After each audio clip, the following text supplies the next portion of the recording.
అందరికీ నమస్కారం. స్ఫూర్తి మీడియాకి స్వాగతం. మనం ఈరోజు ఉన్న ప్లేస్ ఒక ఎగ్జైటింగ్ ప్లేస్.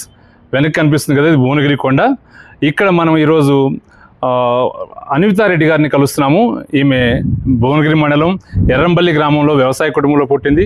గత 2015 సంవత్సరం నుంచి రాక్ క్లైంబింగ్ నేర్చుకుంది. ఇదే ఇన్స్టిట్యూట్లో రాక్ క్లైంబింగ్ నేర్చుకొని ఇప్పుడు తను రాక్ క్లైంబింగ్కి సీనియర్ ఇన్స్ట్రక్షన్గా ఇదే ఇన్స్టిట్యూట్లో మళ్ళీ ఇన్స్ట్రక్షన్గా పనిచేస్తుంది. ఆమె గొప్పతనం ఏంటంటే ప్రపంచంలో ఉన్న 7 హైయెస్ట్ పీక్స్ని అధిరోధించాలని చెప్పి టార్గెట్ పెట్టుకుంది. మన దేశంలోనే ఎవరెస్ట్ని ఆల్రెడీ అధిరోధించింది. మిగిలిన 5 కాంటినెంట్స్లో మిగిలిన వాటిలో ఎక్కింది. ఇంకోటి ఆస్ట్రేలియాలో ఒక కాంటినెంట్ మిగిలింది. ఈ వ్యవసాయ కుటుంబంలో పుట్టి ఈ రాక్ క్లైంబింగ్ తన కెరీర్గా ఎందుకు ఎంచుకుంది, ఇన్ని దేశాలు తిరుగుతూ ఇన్ని పర్వతాలు ఎక్కుతూ ఉంది, ఈమె యాక్చువల్ జర్నీ ఏంటి, తను యూత్కి ఏం చెప్పదలుచుకుందో మనం కనుక్కుందాం. Hello sir, thank you firstly. ఈ స్కూల్ టార్క్ అకాడమీ, ఇది అండర్ టూరిజం, తెలంగాణ టూరిజం నుంచి 2015లో నేను +1 చదువుతున్నప్పుడు, అంటే ఇంటర్ ఫస్ట్ ఇయర్ చదువుతున్నప్పుడు హాలిడేస్లో ఒక న్యూస్ పేపర్ ఆర్టికల్లో చూసి నేను ఇక్కడికి వచ్చాను.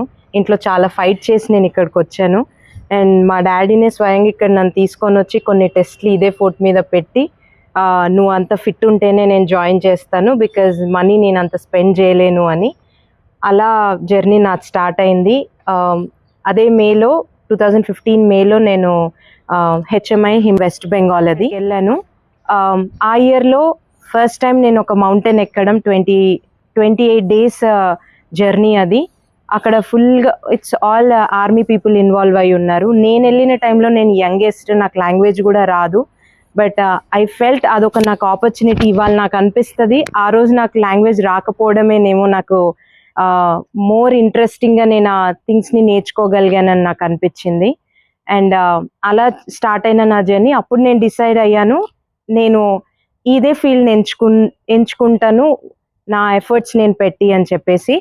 అలా స్టార్ట్ అయిన నా జర్నీ ఇవాళ 7 సమ్మిట్స్లో 6 కాంటినెంట్స్ అయిపోయాయి. Very recently, like last June 19th నా 6th continent highest peak, north American highest peak mountain finish చేసుకున్నాను.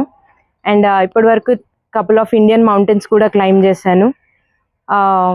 నథింగ్ ఇదే చేయాలి అదే చేయాలని అయితే ఏం కాదు. నా ఫ్యామిలీ నాకు సపోర్ట్ చేసింది. అండ్ నాకు ఆ ఫ్రీడమ్ ఇచ్చారు. ఫస్ట్లీ నేను ముందు నుంచి మా నాన్న అగ్రికల్చర్లో ఉండడం, నాకు చాలా నేచర్గా దగ్గరగా ఉండడం, అది ఫిట్గా ఉండడానికి హెల్ప్ చేస్తుందని నేను బిలీవ్ చేస్తాను. That's how it's all. ఏదో కావాలని నేను ఇదే ఫీల్డ్ ఎంచుకున్నది అయితే ఏం కాదు. నాకు ఇంట్రెస్ట్ అనిపించింది. నేను నా పర్ఫార్మెన్స్ చాలా బెటర్ అయింది. నా ఎడ్యుకేషన్ కూడా, నా పర్ఫార్మెన్స్ చాలా బెటర్ అయిందని నా పేరెంట్స్ ఎంకరేజ్ చేశారు ఆ టైంలో. So that's how it is going. నేను 2015లో ఈ academy, torque transcend academy of rock క్లైంబింగ్లో జాయిన్ అయ్యాను యాజ్ అ స్టూడెంట్గా. ఆఫ్టర్ 10 years ఇప్పుడు నేను సీనియర్ ఇన్స్ట్రక్టర్ని ఇక్కడ. నేను అప్పుడు ఫినిష్ చేసినప్పటి నుంచి నేను ఇంటర్న్గా అండ్ దెన్ జూనియర్ ఇన్స్ట్రక్టర్గా వర్క్ చేసుకుంటూ నా ప్యారలల్గా నా అచీవ్మెంట్స్ని కూడా నేను చేసుకున్నాను. 2022లో నా ఎవరెస్ట్ అయిపోయింది, COVID, just after COVID. And then నా స్పాన్సర్ అన్విత గ్రూప్ వాళ్ళు నాకు స్పాన్సర్ చేశారు ఆ మౌంటైన్కి. అండ్ అదే ఇయర్లో I did Vinson mountain, Antarctican highest peak. And then same ఇయర్లో నేను నేపాల్లో ఉన్న world's 8th highest peak climb చేశాను, మౌంట్ మానస్లో.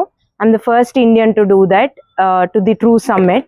అలా మౌంటైన్స్ ఒక్కొక్కటి నాకు ఇన్స్పైర్, నన్ను నేను చూసుకోగలిగాను, నాకు నచ్చింది, నా కేపబిలిటీ ఏంటో నాకు తెలిసింది. టు ఆల్ ద యూత్, అందరికీ, ఒక ఫీమేల్ మేల్ అనే కాదు, అందరికీ మనకేదో దాంట్లో అఫ్కోర్స్ చాలా ఇంట్రెస్ట్ ఉంటుంది, దానిపైన వర్కౌట్ చేసి. అండ్ ఇప్పుడు వరకు నేను ఒకటే బిలీవ్ చేస్తాను, ఎక్కడి నుంచి వచ్చినామని కాదు, ఎక్కడ ఉన్నాం అనేది మ్యాటర్, ఎక్కడ ఉండబోతాం అనేది మ్యాటర్. నేను అది చాలా బిలీవ్ చేస్తాను. అండ్ ఏ మౌంటైన్, నేను వెరీ రీసెంట్గా వెళ్ళొచ్చిన మౌంటైన్కి కూడా చాలా మంది నన్ను క్వశ్చన్ చేస్తారు, ఎవరెస్ట్ ఎక్కొచ్చావు, ఈ మౌంటైన్స్ అన్ని ఎంత, ఎవరెస్ట్ 8,800 meters, ఇవన్నీ 6,000 4,000 meters అని అంటే అలా ఏం ఉండదు. ప్రతి మౌంటైన్కి రెస్పెక్ట్ ఇవ్వాలి, దాని ప్రాక్టీస్ దానికి చేయాలి. హైట్ ఎంత అని కాదు, దాని ఎఫర్ట్స్, మనం పెట్టే ఎఫర్ట్స్తోనే మౌంటైన్ మనం దగ్గర తీసుకుంటుంది.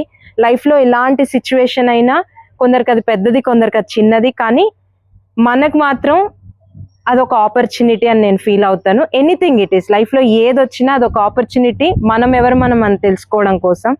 సో ఆల్ ద యూత్ ఎవరైనా సరే, నా ఫ్యామిలీ బ్యాక్గ్రౌండ్ ఇది కాదు, నేను ఇది చేయలేను, నేను అది చేయలేను అని అనుకుని ఉంటే మీరు అక్కడే ఆగిపోతారు. చేయగలను, ఏం చేస్తే నేను అక్కడికి వెళ్తాను అని ఆ రూట్ మ్యాప్ మీరు ఫైండ్ అవుట్ చేసుకోగలిగితే ఎంత దూరమైన వెళ్తాం, మనని ఎవరు ఆపలేరు.